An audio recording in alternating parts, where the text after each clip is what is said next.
ថ្ងៃនេះខ្ញុំនឹងមកនិយាយអំពីមេភូមិភាគមួយរបស់ថៃបងប្អូនធ្លាប់តែកន្លងមកគឺយើងប៉ះជាមួយនឹងមេភូមិភាគ2ហើយមេភូមិភាគមួយនេះដែរគឺជាសញ្ញាបៀចុងក្រោយរបស់ថៃផងដែរបងប្អូនដោយសារតែមេភូមិភាគ2របស់ថៃបានបរាជ័យក្នុងការឈ្លានពានមកលើកម្ពុជារបស់យើងបងប្អូនហើយមេភូមិភាគមួយនេះពីមុនកន្លងមកគឺយើងមិនដែលដឹងពីសកម្មភាពមិនដែលដឹងពីទង្វើមិនដែលដឹងពីក្បួនធ្វើការរបស់គេយ៉ាងម៉េចទេបងប្អូនហើយមេភូមិភាគមួយនេះដែរគឺ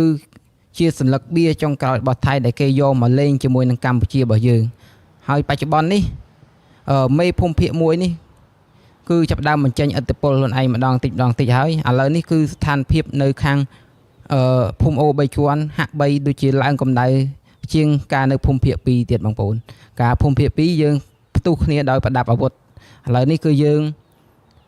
ងចាប់ដើមមកប៉ះគ្នានៅខាងភូមិភាគ1វិញម្ដងបងប្អូនមេភូមិភាគ1នេះគឺមិនធម្មតាទេបងប្អូនអ្នកខ្លាំងគឺគេຕົកជំហានទី2លេងបងប្អូនដោយសារមេភូមិភាគ2របស់ថៃបានបរាជ័យក្នុងការឈ្លានពានរបស់យើងហើយបងប្អូនឥឡូវនេះមេភូមិភាគ2របស់ថៃដូចជាសញ្ញាបៀដែលគេធីបចោលអញ្ចឹងគេយកសញ្ញាបៀថ្មីមកលេងមួយយើងគឺការប្រើមេតបភូមិភាគ1របស់គេមកលេងជាមួយយើងបងប្អូនហើយបច្ចុប្បន្ននេះមេភូមិភាគ1នេះគឺលាក់សាវតាខ្លួនឯងបានចិត្តល្អមែនតើបងប្អូនទាំងការធ្វើការទាំងសកម្មភាពអ្វីៗគឺគេលាក់គឺគេមិនបញ្ចេញដូចមេតបភូមិភាគ2ទេបងប្អូនហើយមេភូមិភាគ1នេះដែរគឺល្បិចពុះពលសាហាវជាងមេតបភូមិភាគ2ឆ្ងាយតាមអ្វីដែលខ្ញុំដឹងបងប្អូនហើយឥឡូវនេះ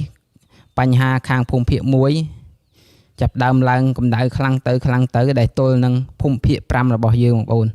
ហើយបងប្អូនត្រូវចាំថាអ្នកខ្លាំងគេមិនដែលចេញមុនទេអញ្ចឹងនេះគឺជាសញ្ញាបៀចុងក្រោយរបស់សៀមដែលគេមកលេងជាមួយយើងហើយឥឡូវយើងមានតែតាមដានសកម្មភាពមេភូមិភាគ1នេះទាំងអស់គ្នាថាតើមេភូមិភាគ1នេះមានរបៀបរបបធ្វើការយ៉ាងម៉េចល្បិចយ៉ាងម៉េចខ្លះឥឡូវយើងតាមដានទាំងអស់គ្នា